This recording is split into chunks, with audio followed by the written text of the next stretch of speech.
Hola a todos, yo soy el Luis Fer, conocido en el bajo mundo digital como @fer2rs. Hoy el tema que traemos aquí en su sitio favorito, Aquí se piensa, es el ¿qué le dices a una persona cuando muere, cuando te encuentras con un enfermo terminal? ¿Qué le dices a alguien que se encuentra en el umbral entre la vida y la muerte, donde los límites de la empatía son insuficientes para saber lo que realmente siente el prójimo? Para eso, hoy platiqué con Elda Rodríguez, psicóloga y tanatóloga, pues para hablar precisamente de todo esto. La verdad es que llegamos a insights interesantes y conclusiones chidas. Hablamos de cómo sanar procesos de duelo, de cómo la nostalgia te ayuda a sanar este tipo de situaciones y cómo terminamos usando los rituales, el storytelling y las historias para honrar a la gente que vivió con nosotros. ¿Listo? Ahora sí, para empezar, ¿cómo te sientes? ¿Qué opinas de esto que ando haciendo? Bueno, pues en realidad me siento privilegiada que sea yo parte, pues digamos, de esta nueva experiencia. En particular, he visto cómo se ha hecho todo este trabajo y me agrada que podamos ahora sí que experimentar juntos lo que hemos estado aprendiendo a través de todo este tiempo. Sí, y yo sé que tú eres una persona que se ha pues especializado, que ha tratado muchas veces con personas que han estado cerca de la muerte o con procesos de duelo. Y voy a empezar con una pregunta directa. ¿Qué le dices a alguien que se le acaba de morir alguien?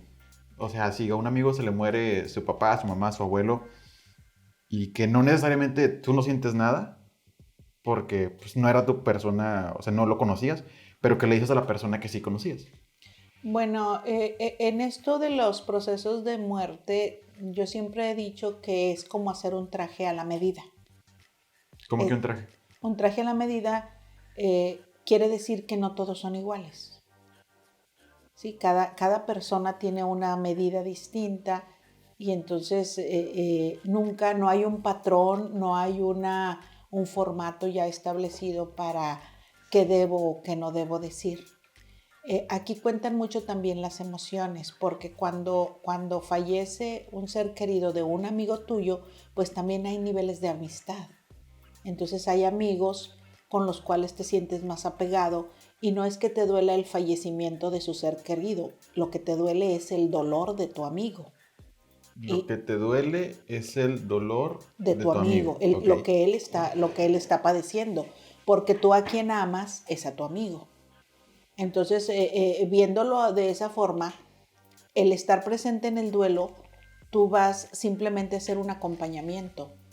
El duelo es un dolor inevitable. La muerte, pues hay muy poco que decir de la muerte, porque la muerte es algo absoluto, determinado e irreversible. Entonces, pues no hay nada que decir acerca de la muerte, simplemente es el fin de, en este caso, de una vida.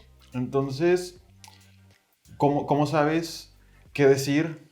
Porque supongo que hay extremos, porque me ha tocado ver en funerales de que está el tío totalmente devastado y llorando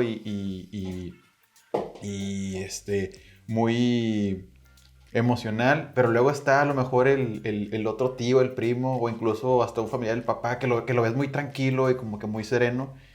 Y, y por lo menos yo me pregunto de que dónde está esa, ese apego, porque pues no tiene que ver con el amor, ¿verdad? El hecho de que una persona llore más a alguien no tiene que ver con y alguien que no la llore tanto no tiene que ver con el amor, ¿o sí? Con el amor que le profesan a la persona que se acaba de morir. Bueno, entrar en los terrenos del amor, pues ya estamos hablando en algo ya más personalizado, porque yo creo que un hijo ama a sus padres, pues porque simplemente son sus padres y nada más, independientemente de lo que se haya hecho. Sin embargo, al momento de la partida tiene mucho que ver el apego que hubo entre unos hijos y otros. O sea, es decir, la muerte no tiene muchas veces que ver con la consanguinidad, tiene más que ver con la afectividad. Pero entonces, ok, ya me queda claro, pero entonces no tiene que ver esto del traje a la medida, el que le voy a decir a una persona que acaba de fallecer, un ser querido. No tiene nada que ver cuánto la quería la persona que murió. O sea, la reacción de la persona, el pésame, vaya. El pésame es nada más acompañar el dolor del otro. Sí, o sea, si tú eres una persona que no ha sufrido una pérdida, que no has tenido una pérdida cercana, que te haya dolido, que tú puedas decir, esto me reventó el estómago o esto me partió el corazón. Si tú no has tenido esa experiencia, difícilmente vas a poder decirle a la otra persona, te acompaño en tus sentimientos, porque son unos sentimientos que simplemente tú no conoces. Entonces, lo más honesto es ser honesto. Entonces, por ejemplo, cuando yo me he enfrentado en situaciones semejantes, lo que yo hago es acercarme, porque las personas no están inconscientes, las personas dolientes, por muy devastadas que estén, pues saben quién está presente y quién no. Y el duelo, pues dentro del duelo, dentro del ritual del sepelio o del velatorio, pues las personas son conscientes de quienes estuvieron acompañándoles. Entonces tú te acercas a dar un pésame y pues la verdad es que cualquiera de nosotros quisiera tener las palabras adecuadas, todos quisiéramos tener Porque es muy incómodo. Sí, es muy incómodo. Sí, es muy incómodo. Entonces, lo más honesto es decirle, yo quisiera tener las palabras que pudieran llenar que pudieran llenar este vacío que tú sientes. Pero la realidad es que no sé ni qué decirte. Entonces, cuando tú abres tu corazón de esa manera con el doliente, él lo entiende y lo recibe y dice, sí, porque solamente yo sé lo que estoy sintiendo. Sí, es muy difícil, o sea, eso o decirle, échale ganas, vas a salir adelante. O sea, ¿cómo? Si la persona está echándole todas las ganas, o sea, está de pie.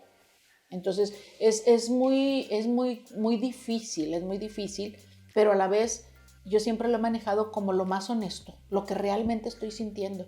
Si en este momento yo sé que a mí no me está doliendo la persona que falleció, pero me está doliendo la tristeza de mi amigo. Yo no quiero que mi amigo esté triste.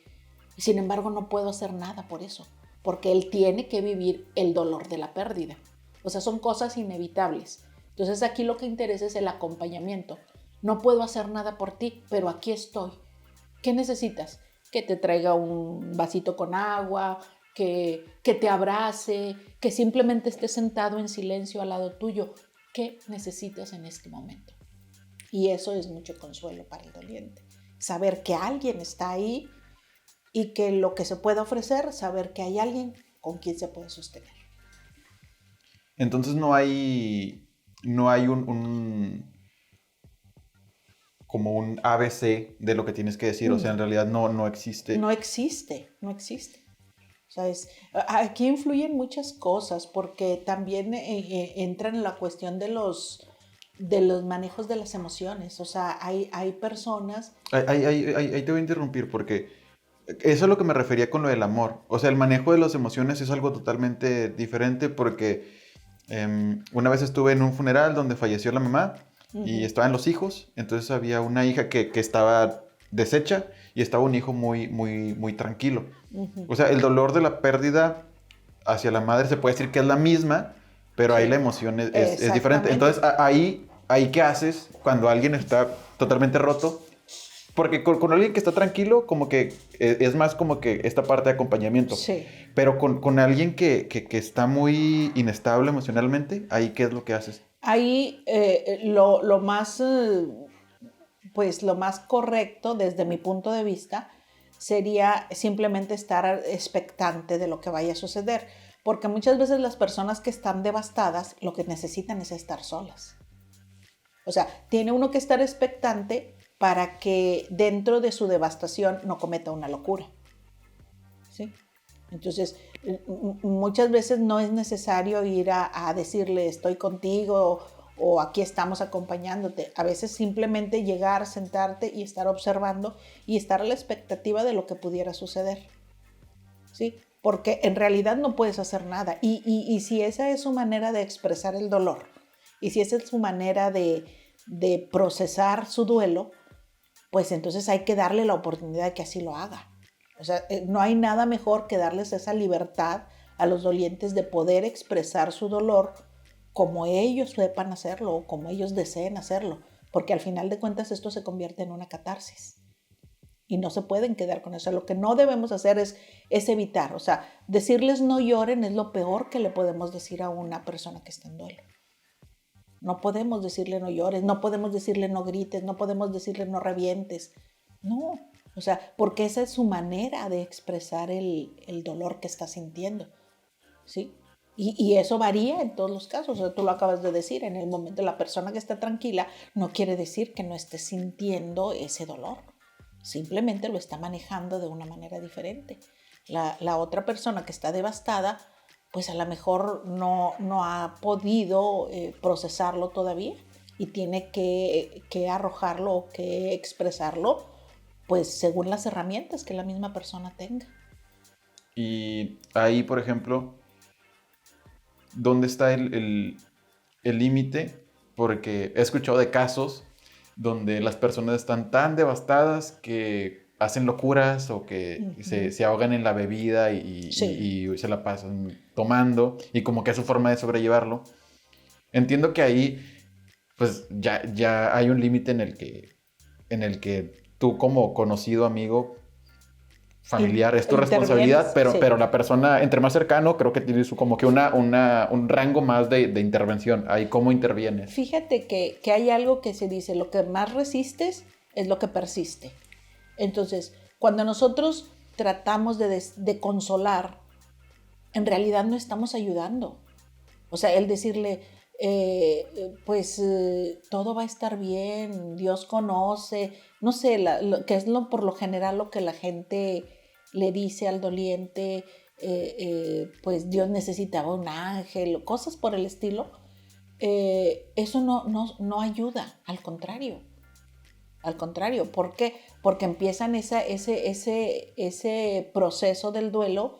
La doctora Elizabeth Kubler-Ross, ella, psiquiatra, se encargó de estudiar todo esto de los procesos del duelo y ella lo dimensiona como un shock.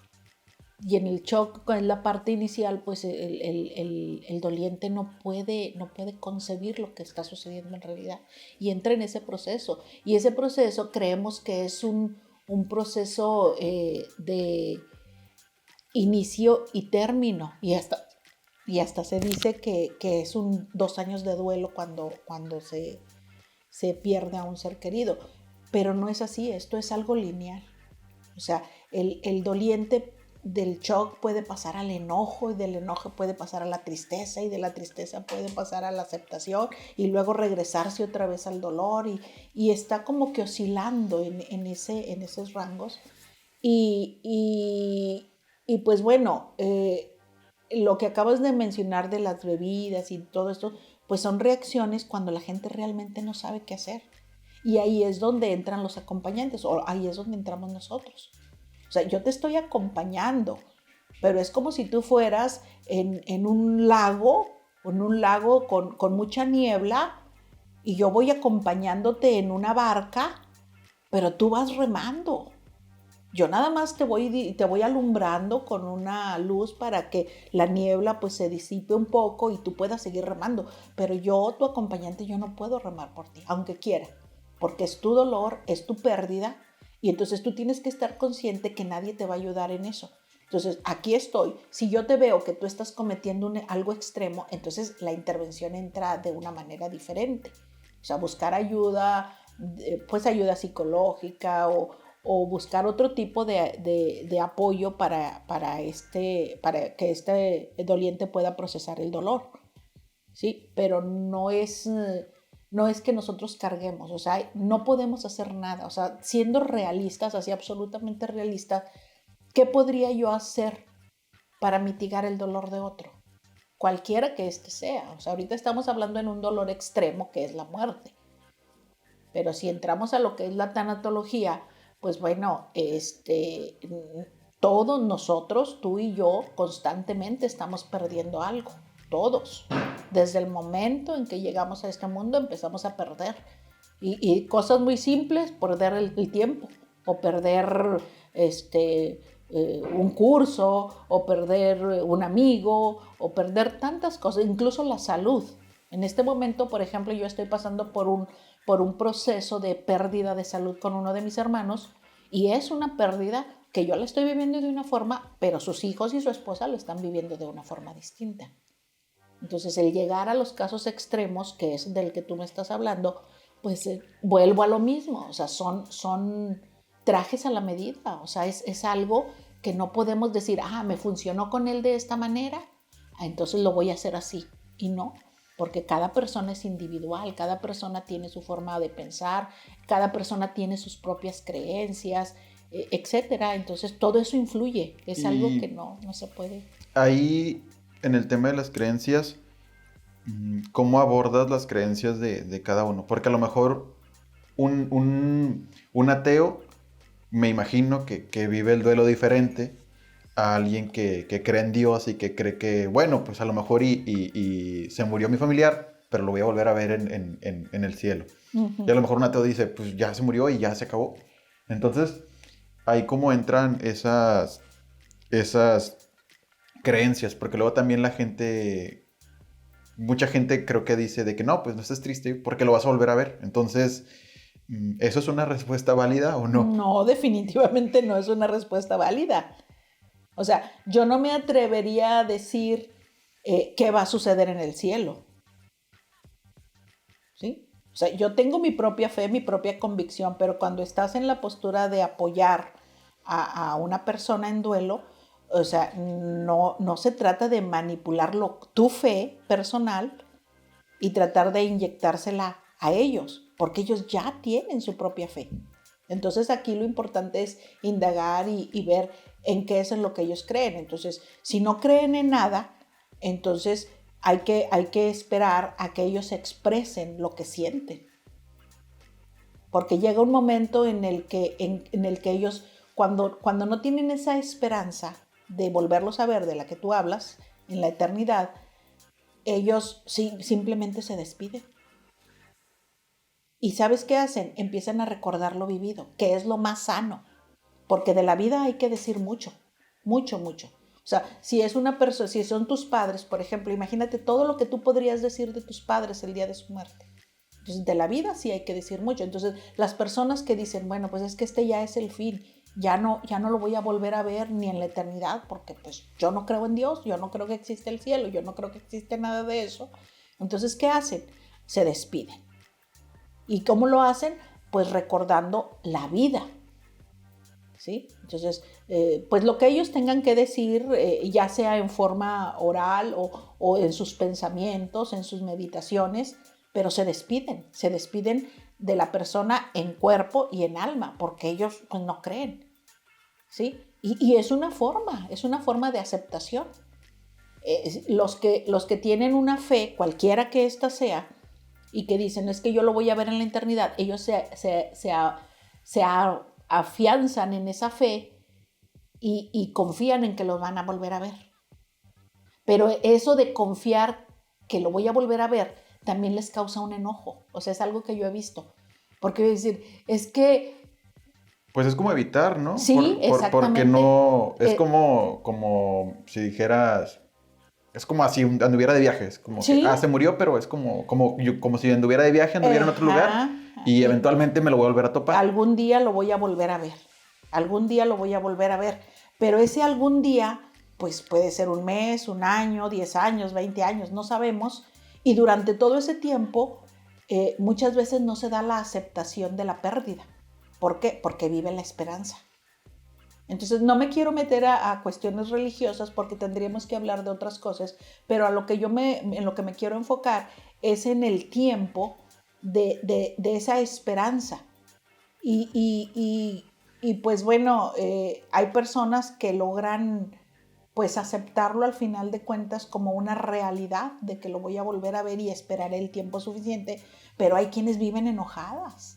Hay quienes dicen, pues es que si Dios hubiera querido haber ¿por qué mejor no me llevó a mí con él? ¿O por qué no me lo dejó más tiempo si estaba sano y de repente un accidente, por ejemplo, si fuera, o personas que deciden tomar su propia vida? Entonces existe ese enojo con el mismo Dios. Y eso es lo que se trabaja con las personas. Esa inconformidad con el mismo Dios. O con la vida. O con la vida en quien ellos creen. ¿Por qué? Porque tenemos, pues bueno, hay una infinidad de creencias, una infinidad incluso de dioses y de rituales, ¿sí? Y todos estos rituales, todos van enfocados pues al proceso del dolor. Entonces, conforme los están experimentando todas las personas, pues van procesando su dolor. Pero sí hay quienes se quedan enfrascadas en esa ira por mucho tiempo, y entonces es cuando ya se convierte en algo patológico, que ya tiene que ser atendido de una manera distinta. Ok. Saliendo un poquito del tema, pero tiene que ver. ¿Qué opinas de las personas y de estos rituales como el Día de Muertos? Que es como voy a hacerle una ofrenda a la persona que se murió, como si estuviera aquí. O las personas que le rezan o que le piden a gente que murió, de que no, es que mi tío me cuida desde el cielo, entonces yo cuando rezo, cuando oro, le pido a Dios, a la Virgen y a mi tío. Eso es como sano, o sea, es una creencia válida. Pues es que las creencias O ya depende. son infinitas, las creencias, y son válidas. Porque si tú crees, o sea, yo lo he escuchado también mucho, de que dicen, es que yo tengo un angelote en el cielo que me está cuidando, mi madre allá está cuidándome. Y pues bueno, siendo realistas, pues en realidad no sabemos o sea, imagínate toda la eternidad cuidando a alguien. O sea, como que viéndolo desde el punto de vista así, pues, ¿cómo te diré? Real, pues no lo sabemos, no lo sabemos. Y pues bueno, el hecho de que las personas digan, tengo un ángel en el cielo que me está cuidando, les ayuda a ellos o les impulsa a esforzarse por lograr mejores cosas. Pero en realidad ahí hay una línea, pues, que tú dices, bueno, lo estás logrando porque te estás esforzando, pero en realidad el creer que alguien te está ayudando desde la eternidad te aumenta ese impulso, ¿sí? Pero hay una línea divisoria, ¿no? entre la cuestión espiritual y la cuestión humana. Sin embargo, lo que tú crees que hay en lo espiritual te impulsa para lograr lo material. Entonces, o sea, pero no están como unidos necesariamente. Es como tu creencia y te sirve, sí, pero no está como mezclado. O sea, no hay nada que lo junte realmente. Exacto. O sea, porque el mundo espiritual es el mundo espiritual. Entonces, los seres humanos tenemos muchos recursos para entrar al mundo espiritual a través de las meditaciones, a través de las oraciones, de los rezos, etc. Y entonces eso va fortaleciendo tu espíritu, tu creencia, y esa creencia te impulsa a salir adelante en la vida. ¿Por qué? Porque tienes una esperanza, ¿sí? Entonces, más o menos así es como funciona, y entonces todas las creencias son buenas. Y bueno, yo me he encontrado con personas que incluso creen pues, ¿qué te diré? En la Santa Muerte, por ejemplo, que esa es una tradición muy mexicana. O sea, que se remonta a los aztecas cuando ellos hacían sus rituales, ¿no? De ofrecer jóvenes pues que daban su vida. Ellos pensaban que la muerte era ahora sí que la que podía ayudarles a seguir viviendo. Entonces, pues todas esas cosas que se han traído hasta la actualidad, de alguna forma ayudan. Y lo que yo he visto en particular es el enojo. El enojo. O sea, esa es una característica bien, digamos, común en cualquier creencia. O sea, creas en Buda o creas en Jesús, creas en la muerte, en Malverde, o sea, he visto... O en nada. O en nada. Lo que sí se presenta es el enojo por la pérdida. Eso es algo que a mí me llama mucho la atención y pues es hasta cierto punto, como decía Kübler-Ross, que yo me enoje porque perdí algo. ¿Sí? Ok, antes de pasar a lo del enojo, porque creo que está chido para cerrar, me voy a regresar. Ahora, ¿qué le dices a alguien que se está muriendo? Alguien que ya sea tú mismo, una persona, un conocido, que está enfermo, porque es bien común eso, de que tienes un diagnóstico pues no favorable, pero no es un diagnóstico, o bueno, también puede aplicar de que pues un diagnóstico terminal, de que oye, pues sabes qué, te queda tanto. Ahí, ¿qué les dices a las personas? Bueno, mira, son dos situaciones totalmente distintas, porque... O sea, sí hay diferencia entre... Sí, Okay. totalmente, porque primero estuvimos hablando en la mayor parte de las personas dolientes, o sea, no de la fallecida. Yo te dije, de la muerte no hay mucho que decir, simplemente algo terminó. Estuvimos hablando todo este momento de las personas a las que les dolió la partida de un ser querido. Pero ahora me estás hablando de personas que están padeciendo una enfermedad. Y aquí es otro mundo, porque estás hablando todavía de una persona viva. Y pues las personas que entran en procesos de enfermedad, ellas mismas saben cómo va su enfermedad. O sea, ellas no necesitan que tú les vayas diciendo. Hay algo que se le conoce como el síndrome del silencio.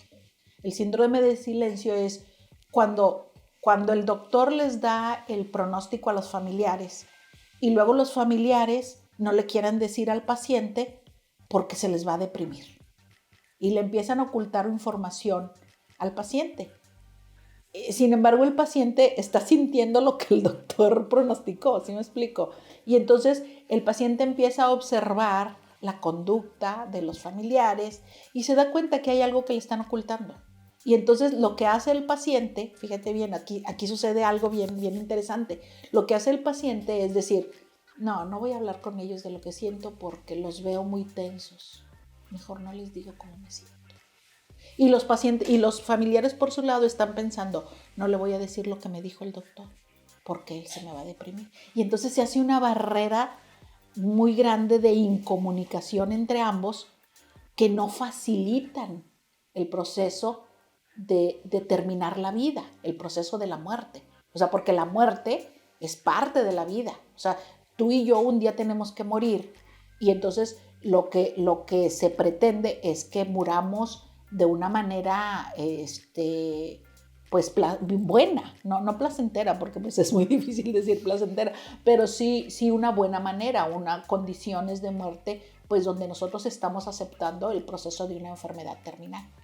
Entonces, es lo que normalmente se ve, pero esto se debe a que ni los pacientes ni los familiares de los pacientes están preparados para enfrentar una situación así. Y entonces ese síndrome del silencio lo que hace es que afecta mucho anímicamente al paciente. Y al final de cuentas el paciente muere solo. ¿Y quién lo acompaña? Enfermeras, médicos que están haciendo procedimientos y que saben cómo tratar, cómo hablar. Y muchas veces los pacientes tienen más comunicación con los profesionistas que con los mismos familiares. Porque los familiares muchas veces no saben manejar Pero los profesionistas no se meten, o sea, me imagino emocionalmente que, no. o sea, eso como lo profesional, Sí, pero no se involucran emocionalmente. Claro, porque pues entonces sí, ya no podrías. Pero ahí me voy a poner del lado de la familia. Sí. Suponiendo que si es una persona depresiva, donde tú dices, es que si le digo, se va a agüitar y se va a deprimir y si ya está mal, se puede poner peor. Mira, recuerda que nosotros vemos fuera o vemos en lo demás lo que nosotros somos. Entonces ahí habría que ver quién es el que se deprime. O sea, yo lo pregunto porque he sabido de personas que están enfermas, les dan un diagnóstico, pero luego como que ellas mismas se sugestionan y no sé, suponiendo que les dicen de que, oye, estás enfermo de tal cosa, te puedes recuperar, puede salir mal, pero el diagnóstico es este. No sé, 10 meses Sí. y te van a operar. Pero el mismo paciente empieza de que no, es que ya me voy a morir y no debí haber hecho esto o no debí haber cuidado más mi salud. Entonces como que empieza a pensar y se deprime y luego termina pasando lo negativo, porque si hay casos así. Sí, definitivamente. Y aquí es donde intervienen mucho las creencias, la fe. Sí, o sea, el médico no oculta, el médico dice las cosas al paciente, le dice, pues estamos haciendo esto, tu problema ha tenido un avance de tanto o un retroceso, según sea el caso, pero no oculta. ¿Okay? El médico, una de sus responsabilidades es mantener al tanto también al paciente. Entonces, lo que le dice a los familiares, el paciente ya lo sabe. Sí, estamos haciendo esto, estamos haciendo aquello, vamos a hacer este procedimiento. Es uno de los derechos del paciente, saber qué es lo que le están haciendo.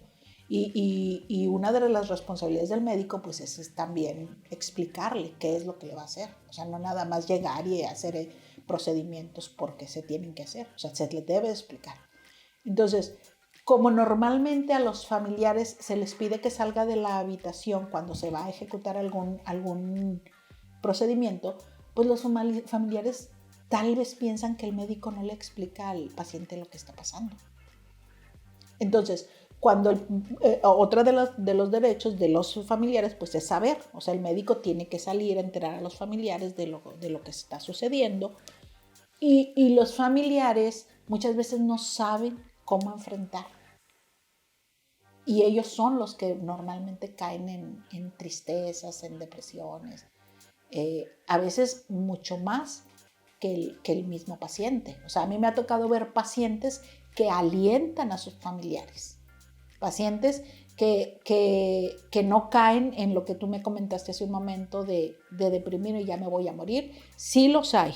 De hecho, yo tuve un caso de una persona que en cuanto le dieron su diagnóstico, él inmediatamente empezó a recordar, de esto murió mi hermano, de esto murió mi mamá, de esto murió, yo me voy a morir. En 3 meses se fue. Así, en 3 meses. ¿Por qué? Porque se programó. O sea, ¿sabes tú que también nos programamos para el día de nuestra muerte? Tengo otras personas que conocí que estuvieron sufriendo una agonía de 8 o 9 meses y que el día de su cumpleaños decidieron morir. Entonces hay muchos misterios, si lo quieres ver así. Pero yo pienso que todo esto de la cuestión anímica es lo que nos lleva a tener una muerte como nosotros la deseamos. O sea, hay pacientes que ya están muy cansados y que simplemente deciden decir, pues hasta aquí, ya no quiero que me entuben, ya no quiero esto. Entonces deciden morir, deciden entregar su vida. ¿Sí? Pero el paciente en todo momento sabe cómo está. Entonces se pudiera decir que hay una actitud hasta el último momento en el que la persona pues decide ahora sí de que no, pues quiero hacerle la lucha a ver si se logra o hasta aquí.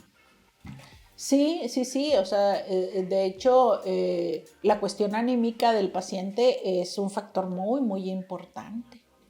O sea, los médicos lo observan también. Entonces, cuando le das un diagnóstico a un paciente y reacciona diciendo, no, pero yo le voy a echar muchas ganas y pues bueno, si usted me dice que ese procedimiento va, pues le entramos y yo con toda la actitud y pues voy a poner todo de mi parte, pues eso es un elemento bien importante. O sea, algo sucede, o sea, el estado anímico del paciente influye también en la recuperación, ¿sí? Y ahí podemos meter lo que es la fe, ¿sí? pues si el paciente tiene una fe inquebrantable, una fe que está muy, muy por encima incluso de la realidad que está viviendo, pues suceden milagros, o sea, sí suceden cosas inexplicables, pero tiene mucho que ver con la fe también. Entonces, ya regresándome al caso de los familiares, el familiar, ¿qué es lo que tiene que hacer? O sea, mantener la comunicación, no preocuparse de más, no preocuparse más que el porque es inevitable no preocuparse también. Sí, claro. Yo creo que el familiar en todo momento tiene que estar centrado en la realidad, en lo que realmente está pasando. Porque también lo que sucede con los familiares es que empiezan a imaginar, ¿y si pasa esto? ¿Y si pasa aquello? ¿Y si esto? ¿Y si no? ¿Y si sí? Entonces, eso no ayuda. Entonces, vamos pisando firme con lo que realmente está sucediendo. ¿Y qué es lo que está sucediendo? Lo que nos está informando el médico especialista. Porque tenemos médicos especialistas que están, pues ahora sí que estudiando el caso. No es lo que yo creo o no es lo que le pasó, porque aquí hay muchos, o sea, surgen muchos problemas porque luego viene el amigo de la vecina que resulta que tenía el mismo problema de tu paciente y fíjate que se recuperó con tal tónico y que dáselo a tu paciente y luego por acá llega otro y entonces todos estos de las cuestiones alternativas, yo no quiero decir que sean malas, la verdad no lo sé. Pero pues bueno, no quiere decir que va a recuperar a los pacientes y eso es a lo que se enfrentan mucho los familiares. Entonces, sí, mi recomendación más que nada es que el familiar esté siempre postulado en lo que realmente está sucediendo. ¿Cuál es mi realidad? La realidad es esta. Podemos hacer todo lo que quieras, pero esta es la realidad.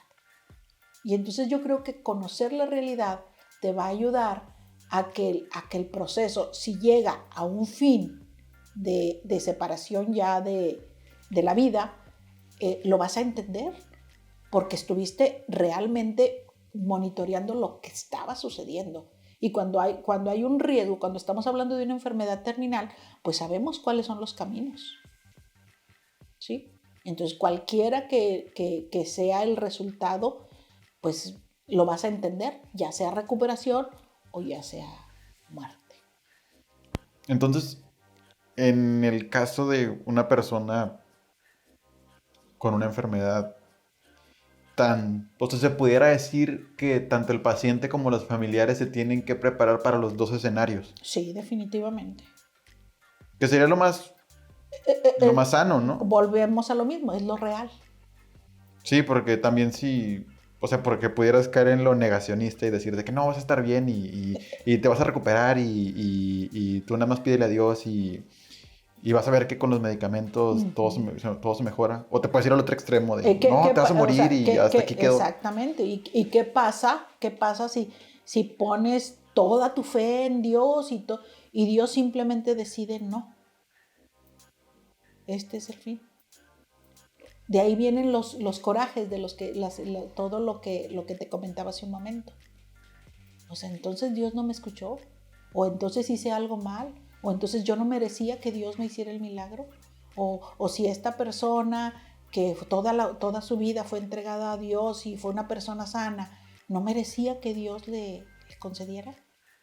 Y es donde entra lo que te comentaba hace un momento del enojo.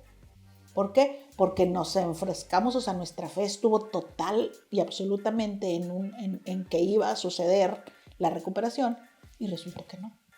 Pero las enfermedades evolucionan. O sea, nosotros, por eso te digo, tenemos que estar siempre en la realidad. Todas las enfermedades evolucionan, todas, para bien o para mal. Entonces, la realidad es seguir la evolución de la enfermedad y no perder pisadas, o sea, saber cuál es la realidad.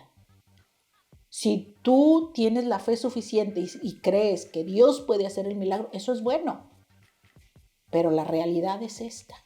Tenemos que caminar sobre la realidad con la esperanza del milagro, si así lo quieres ver.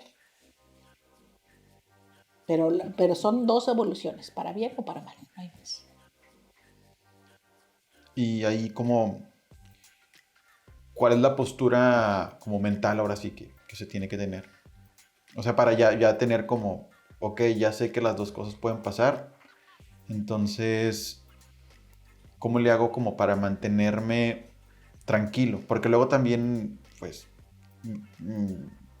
a mí no me ha tocado, pero sé que tener a un paciente enfermo, tener una enfermedad, o sea, sí es muy desgastante. Sí. Porque, como dices, de repente evoluciona para bien, de repente evoluciona para mal, y aunque tú te intentes mantener Ecuánime. ecuánime o en medio, pues también siempre supongo que todos le apostamos más a la vida Sí, que a la muerte. definitivo. De hecho, los médicos todo el tiempo le van a estar apostando más a la vida. Para eso se prepararon, ¿sí? Entonces, un médico va a luchar hasta lo último que sea necesario por conservar la vida, ¿sí? Y nosotros, como familiares, si así lo quieres ver, de a una persona, pues obviamente también queremos la vida, ¿sí? O sea, nadie dice, no, bueno, pues que ya se muera, pues ya, ¿para qué lo queremos así? Pues nadie dice eso. Al contrario, o sea, todos, pues aunque sea pues no sé, con una extremidad menos, o aunque sea con una enfermedad que estemos atendiéndolo todos los días, como sea, pero lo queremos tener aquí. Entonces, sí es muy difícil. Es muy desgastante cuando los pacientes tienen mucho tiempo en el hospital, porque recuerda que dentro de todo el proceso, pues también hay que estar al pendiente desde el hospital, y muchas personas dejan de hacer sus actividades personales por estar cuidando al paciente, y el desgaste del cuidador también es muy importante. Entonces, no es bueno que sea uno solo, o sea, aquí ahora sí que hay que hacer roles para que todos también tengan ese descanso. Todos necesitan tener sus horas de sueño, estar realmente bien.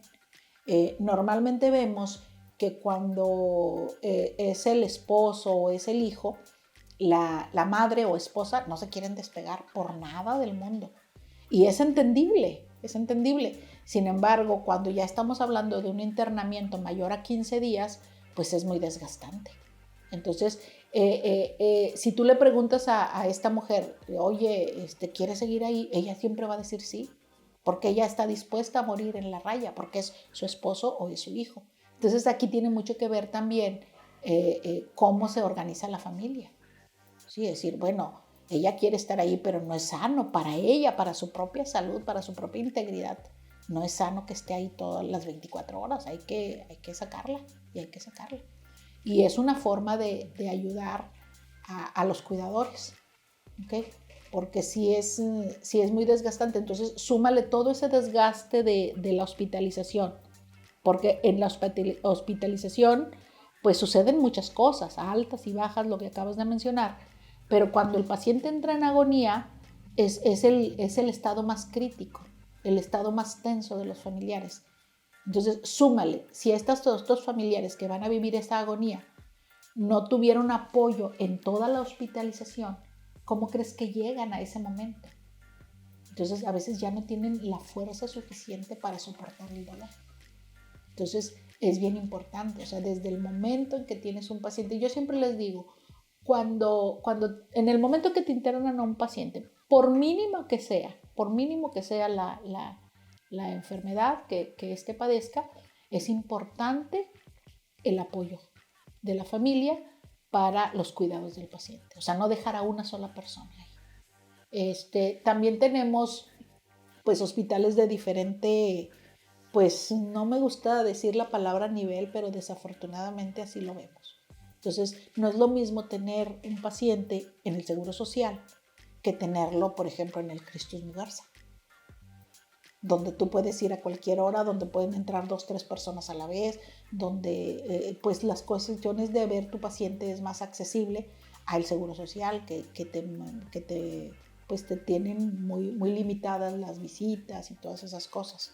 Entonces, y a eso súmale la situación que hemos vivido en este año, entonces todo se vuelve más difícil, ¿sí? Entonces, es muy importante cómo la familia se organiza para de alguna forma apoyar, pues en lo que sea necesario, porque aquí el apoyo es de todo, o sea, es emocional, el apoyo es de acompañamiento, el apoyo es económico, es de todo lo que se vaya requiriendo. Ok. Y ahora voy a regresar a lo del enojo, porque pues si un paciente se recupera, pues, ¿Todo felicidad? todo felicidad. Sí, Entonces claro. ahí pues, ¿qué recomendación hay? Nada más seguirse cuidando y... Sí, claro, porque un paciente que tiene ya un diagnóstico pues de por vida, o sea que va a seguir teniendo ciertos cuidados, pues se va a casa y puede integrarse a su vida. Obviamente hay pérdidas. O sea, a lo mejor antes él podía ir a trabajar en camión, por ejemplo, y pues a lo mejor ahora ya no va a poder. O a lo mejor va a perder su trabajo. O a lo mejor va a quedar en una silla de ruedas.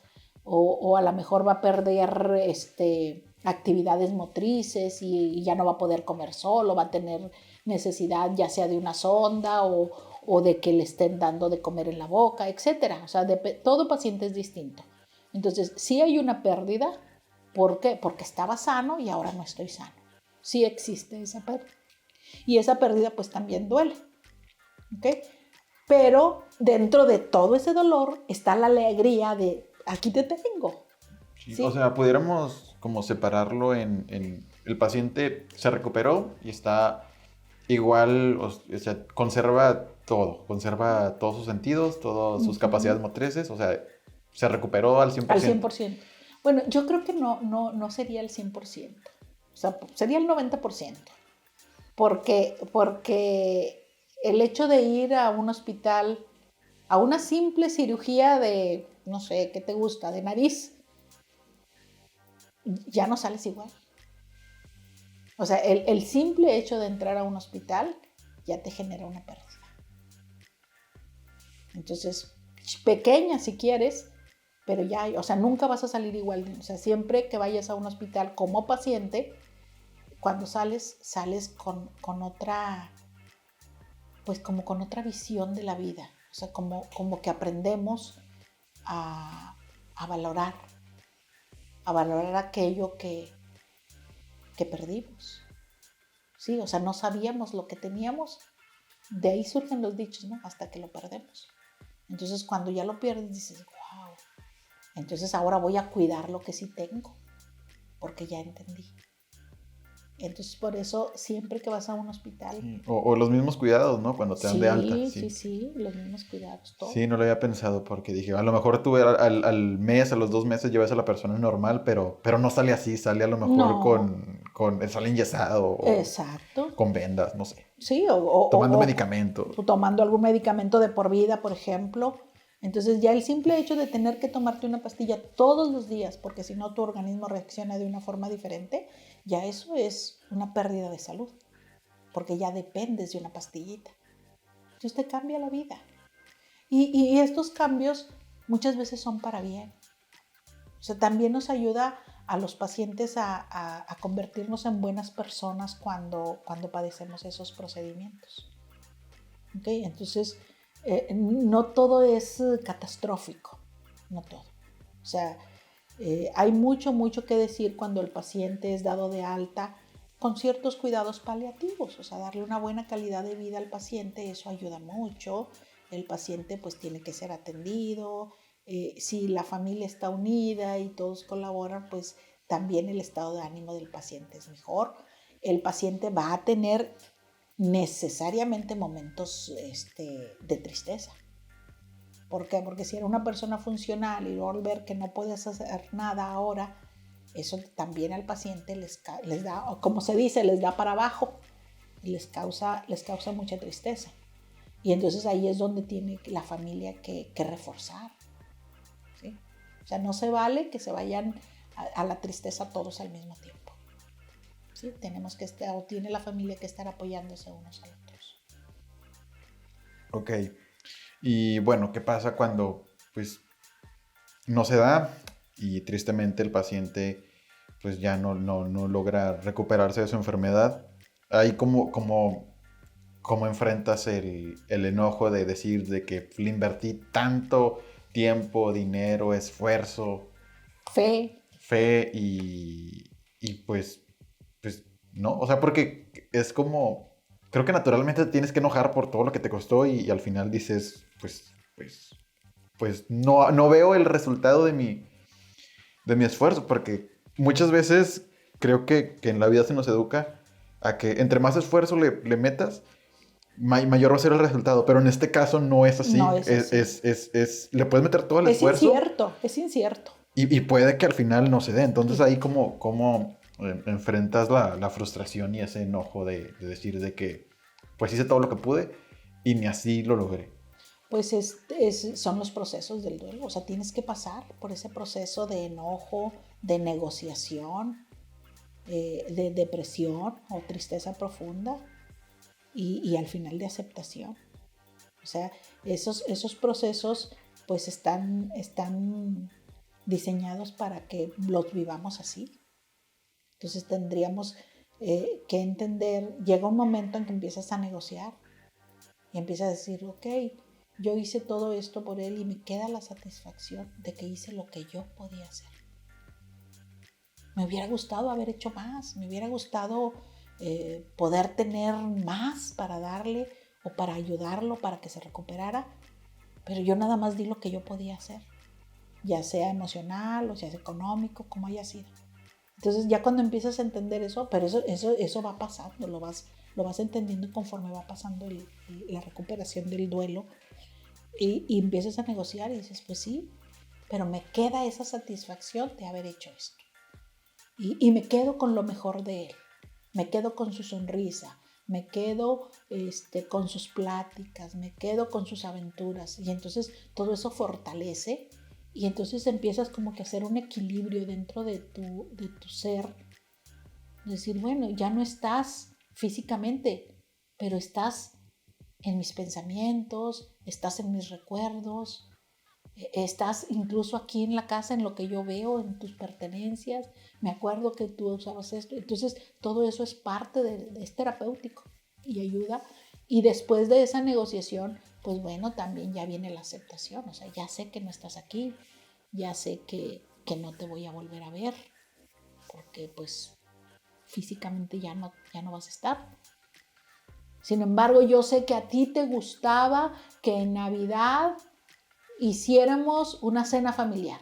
Y entonces en honor a ti, yo voy a seguir haciendo esa cena familiar. Yo voy a honrar tu memoria haciendo las cosas que a ti te faltaron hacer. Que tú querías conocer el Distrito Federal y nunca tuviste la oportunidad de ir. ¿Sabes qué? Yo voy a ir y cuando esté allá me voy a acordar de ti. Que tú hubieses querido. Entonces es una manera de honrar la memoria de los que se fueron primero que nosotros. Y es muy satisfactorio, o sea, es muy satisfactorio para las personas que están recuperándose, ¿sí? A eso es a lo que llamamos nosotros honrar la memoria de los que se fueron. En cuanto a los rituales, también mencionaste sobre lo del 2 de noviembre y todos esos rituales que creemos que O son como tradiciones, ¿no? son tradiciones. O sea, que no tiene que ser a lo mejor y el Día de Muertos o le rezo a mi tío que está en el cielo, sino como... Son como tradiciones, que a lo mejor y no sé, por ejemplo, yo me acuerdo que a mí no me gustaban los cadetes de Linares, pero me acuerdo que a mi abuelo le gustan, o bueno, le gustaban, y luego después de que falleció yo los empecé a escuchar y ahora ya me gustan. Y entonces como que me acuerdo de que, es la música que escuchaba mi abuelo. Uh-huh. Pero en ningún momento yo estoy pensando en lo hago por mi abuelo, sino como que fue algo que surgió. Que surgió y que incorporé. Y pues a lo mejor así puede ser con alguna pintura que tengas de recuerdo o una manera de vestirte, de que, así se vestía mi o así papá. Exacto, sí, así se paraba, así, sí. De hecho, eso es parte también, porque increíblemente todos estamos ahora sí que vinculados familiarmente por la cuestión genética. Entonces hay muchos rasgos, tanto de personalidad como rasgos físicos, que constantemente nos están recordando un ser que ya partió cuando es miembro de nuestra familia. Sí, entonces todo eso es buenísimo. O sea, la cuestión de tradiciones, por ejemplo, aquí en nuestro querido México, que se habla mucho de los altares de muertos, yo considero que es bueno, porque evocas. Yo no sé si los muertos vendrán y se comerán la esencia del producto que le pones ahí, la verdad, eso sí no lo sé. Pero lo que sí sé es que las personas cuando están haciendo todo el procedimiento de realizar el altar, están recordando. Ah, es que esto era lo que le gustaba, esto era lo que hacía. Y entonces todo lo que al fallecido le gustaba lo van poniendo ahí en el altar. Y durante el proceso de estar elaborando el altar y que los colores y todo lo que ponen, también están evocando el recuerdo de su ser querido. Entonces, para mí esa es la parte valiosa, ¿sí? De que le voy a poner su comida preferida, su bebida preferida, su fruta preferida, todo lo que estoy evocando lo que al paciente, lo que a la persona fallecida le gustaba. Y eso es sanador también. Sí, y a lo mejor, o sea, como con mi ejemplo de los cadetes de Linares,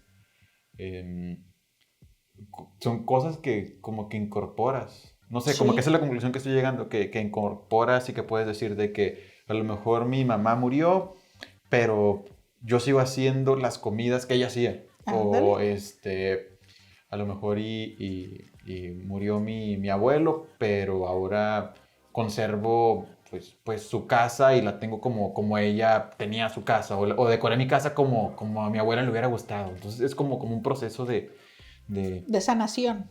De sanación. O sea, yo lo veo como una manera como si fuera una especie de honra o como de recordar y aplicarlo en la vida. Ah, ok, sí, perfecto. O sea, a lo que voy es de que también puede ser como una sanación sin que tú te des cuenta. Siempre y cuando esto no sea, por ejemplo, inmediatamente después del sepelio.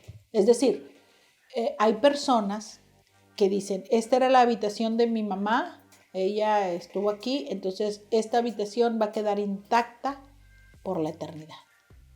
Y no si la fallecida dejó en el buró un vasito con poquita agua, ahí se queda. Eso no es bueno. Eso no es bueno. O sea, petrificar la habitación, eso sí no es bueno. ¿Okay? Entonces, todo eso a la larga se vuelve, o sea, a mí en una ocasión me tocó ir a visitar una persona que su esposo era médico y ya había fallecido. Entonces, cuando nos recibieron en lo que era su consultorio. Era una parte de la casa que era el consultorio.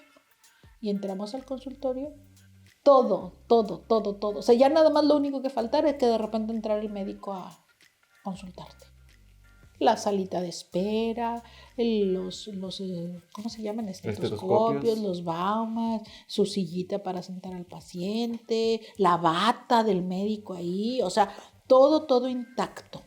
Entonces, pues yo lo que pensé es de que pues a lo mejor acababa de fallecer y ya tenía 3 años de haber fallecido el doctor. Y la esposa, en honor a su esposo, no había querido mover Nada. Entonces, eso tampoco es sano. Ese caso, bueno, no lo llevaba yo, lo llevaba una de mis maestras y pues fue muy, muy sorprendente, o sea, porque cuando hicimos esa visita la idea era ayudar a la persona pues a empezar a desprenderse de ese recuerdo que la estaba carcomiendo. ¿Sí? Entonces eso es, pues resulta patológico al final de cuentas. Ya para ir cerrando, porque con este tema de dejarlas, o sea, como que cerrar y lo veo como cargarlo de simbolismo, porque a lo mejor y sí estaría, ¿cómo se le puede decir? Mal o patológico dejar todo como está. O sea, como atiborrar todas las cosas que eran, pero a lo mejor sí puedes conservar un estetoscopio, puedes conservar el traje. Claro, de hecho hay un ejercicio con el que yo trabajo mucho. Normalmente yo les pido a los pacientes cuando vienen a pedir ayuda para acompañamiento por duelo, normalmente les pido un ejercicio donde en una caja ellos puedan conservar las cosas más significativas para ellos de la persona que se fue. Y entonces hay quienes llegan con, pues no sé, con una corbata, o que llegan con un reloj, o que llegan con una camisa, etcétera. Hay otros que llegan con unas cajas enormes, o sea, como que quisieran tener toda la historia, ¿no? Y en la medida en que yo veo las cajas también me voy dimensionando el dolor o la necesidad que tienen ellos de desprenderse. O sea, entre más grande es la caja, Claro, más, sí. más es el dolor. Más es el dolor, exactamente, así es como yo lo veo. Lo que siempre, inevitablemente les pido son fotografías. Necesito que me traigas fotografías donde estabas tú con la persona que se fue. Todas las que encuentres, todas las que tengas por ahí en tu casa. El simple hecho de andarlas buscando para ellos también ya es terapéutico. ¿Y en qué consiste el ejercicio? Bueno, conforme vamos avanzando, vamos sacando prendas de esa cajita. Y entonces hacemos una historia de vida con las fotografías. Cada fotografía es una historia diferente. Y entonces yo trato de canalizar lo bueno y lo malo. A ver, ¿qué fue lo más bueno que sucedió en este acontecimiento? Y ellos empiezan a recordar. Esa fotografía nos la tomamos cuando estábamos haciendo esto, y empiezan a contar su historia. Y normalmente es increíble, las fotografías difícilmente te causan una historia negativa. O sea, los recuerdos que ellos están trabajando, la mayoría, porque sí hay algunos, son buenos y todo eso es terapéutico porque empiezan a recordar las cosas buenas de su familia. Y entonces en cuanto a la caja, dependiendo, yo normalmente cuento los artículos que ellos traen y entonces hacemos exactamente lo mismo. ¿Qué representa para ti esta camisa? ¿Por qué? Y ellos empiezan a hacer el ejercicio de evocación. Entonces, en la primera sesión, pues solamente hacemos eso. La segunda, ya cuando yo considero que es necesario, entonces yo les pregunto, ¿y tú crees que es necesario tener esta camisa contigo? Como para tener el recuerdo. Es que fíjate que ahí justo acabo de ver bueno, no lo acabo de ver, pero vi un video recientemente sobre la nostalgia. Entonces, era como un experimento que hizo un youtuber, no me acuerdo de su nombre, pero tiene un video donde él dice que una vez, pues él estaba como que viviendo, o sea, como que estaba cayendo en depresión, y que de repente entre sus cosas se encontró con unas fotos de hace 10 años de unas vacaciones. Y luego él dice, estas habían sido las vacaciones más bonitas que he tenido en mi vida. Y tenía ya sin acordarme de ellas como 7 años. Entonces, hace un ejercicio él. Y él no lo hace así con alguien que murió, él lo hace con su propia vida. Ajá. Pero dice, empecé a adornar mi espacio de trabajo con cosas de mi pasado, con fotos con mis amigos de la prepa, a escuchar la música que escuchaba en la secundaria, a ver programas que veía antes. Y luego él dice, después de este experimento, como que mi energía, mi autoestima, mi estado anímico subió. Y luego dice, y pasa algo bien extraño, que me pongo a ver las fotos de mis amigos de la prepa y siento como si ahorita pudiera ir a su casa a visitarlos cuando sé que ya cada quien pues vive en otros lados, o sé que no es así.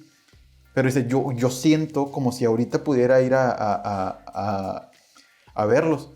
Y luego ya lo aterriza con estudios de la nostalgia en el que empieza a explicar por qué sucede eso. Y desde su punto de vista y a lo que concluye es de que es muy, muy terapéutico tener como estos elementos que te recuerdan o que te evocan situaciones o momentos de tu vida, porque, pues porque te hacen sentir bien, Exactamente, sí, básicamente. exactamente, así es. Entonces, aquí, bueno, nosotros lo estamos enfocando en cuestiones de duelo, pero muy correcto tu comentario, porque también es válido, o sea, para nosotros como seres humanos.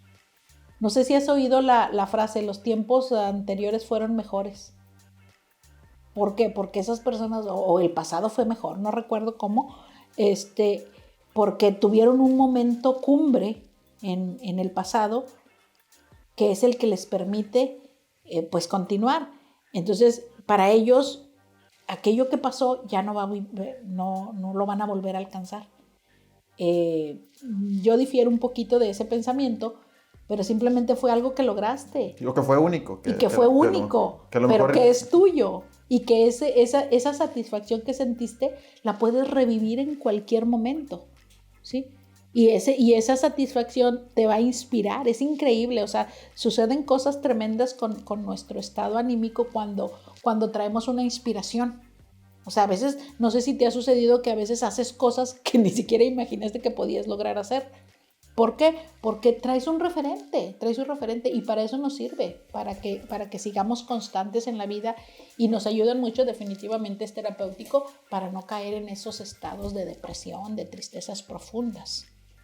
Sí, otro ejemplo que me acuerdo mucho es de la película de Pie Pequeño, de estos dinosaurios, Sí, recuerdo. de los cuello largo, que la mamá se muere, pero antes de morir se le da una hoja.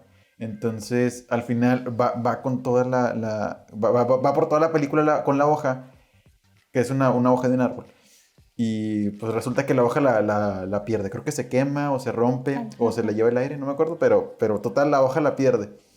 Entonces, pues como que el pie pequeño dice, no, pues ya valió, pues ya perdí la hoja.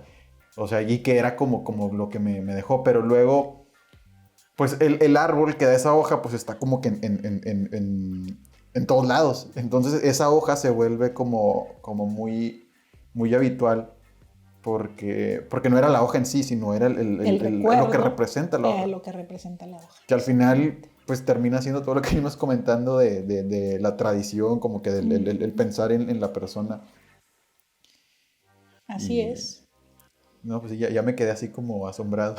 No, es que es maravilloso. Este mundo de la tanatología, la verdad, es maravilloso.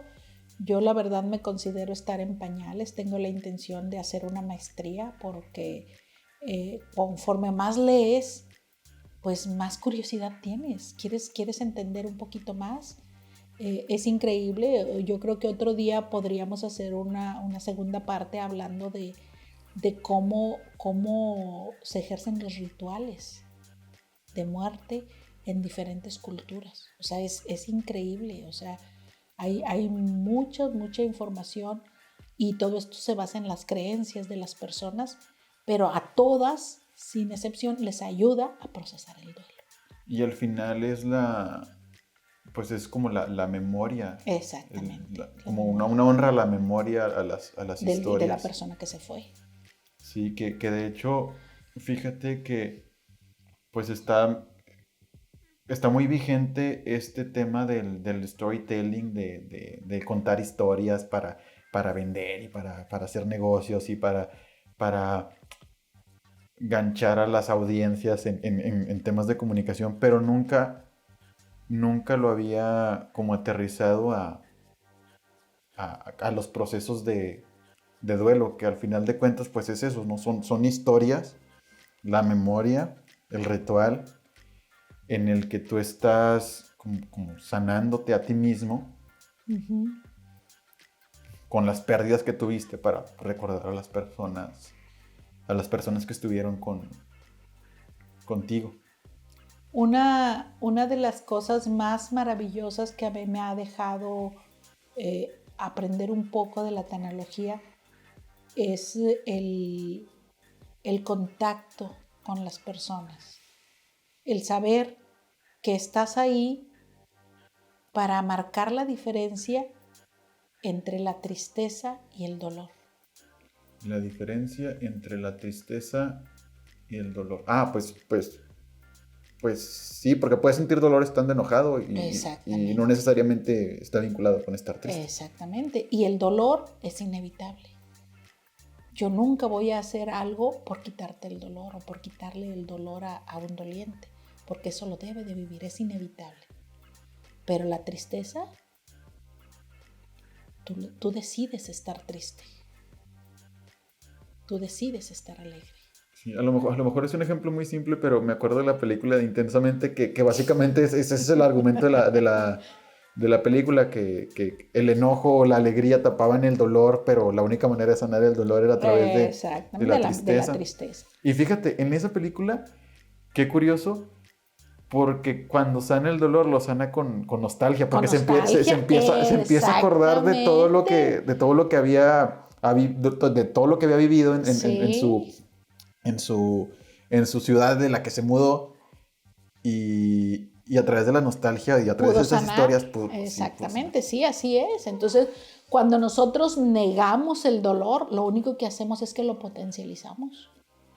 Y no queremos enfrentar el dolor porque es muy feo. O sea, el dolor máximo pues es la pérdida de un ser querido. Pero hay muchos dolores y lo normal es sacarle la vuelta al dolor. ¿Por qué? Porque no quiero sentir. Sin saber que sentir es lo que te va a ayudar a ser mejor, a sanar mejor, a proyectarte mejor. Es como cruzar al vacío confiado en que no vas a morir. Esa frase está muy chida para cerrar, pero no nos hemos despedido. Entonces, ya por último, pues, ¿qué le recomendarías a una persona que está atravesando por un duelo? Así como tres consejitos para que sean así como cosas que deba tener en el radar o que tenga que pensar. Primeramente, la muerte es parte de la vida. Es parte de vivir, morir. Partiendo de ahí, entender que la separación nunca va a ser para destrucción. La separación es para ser mejores. Para respetar, para honrar y para crecer. Y por último, si el dolor es que no lo puedas controlar, que sea algo que esté por encima de tu propio equilibrio emocional, pedir ayuda profesional. ¿Sí? O sea, esto pasará. Y lo importante es tener a nuestros seres queridos pues vivos en nuestra memoria, en nuestro entorno y en nuestros recuerdos. Ok. Y si la gente quiere como saber más o ponerse en contacto, ahí tienes un correo. Así es, estoy en eldarodriguez2009@hotmail para cualquier comentario, pues yo podría estar ahí dispuesta. Próximamente tal vez abramos una consulta ya especializada en tanatología. Estamos en la intención de hacer esta maestría precisamente para hacer un trabajo muy profesional y pues brindar el apoyo que se requiera a las personas que así lo necesiten. Ok. Pues ahí estamos entonces. Eso es todo. Y adiós. Bye. Muchas gracias. Muchas gracias a todos por haber escuchado hasta aquí. En verdad, gracias. Espero que les haya gustado y en la caja de descripción voy a dejar los anuncios y incluso el nombre de este asunto porque no sé cómo le voy a poner aún al momento en el que estoy grabando. Entonces, muchas gracias. Una vez más, abajo está toda la información y pues nos vemos. Bye.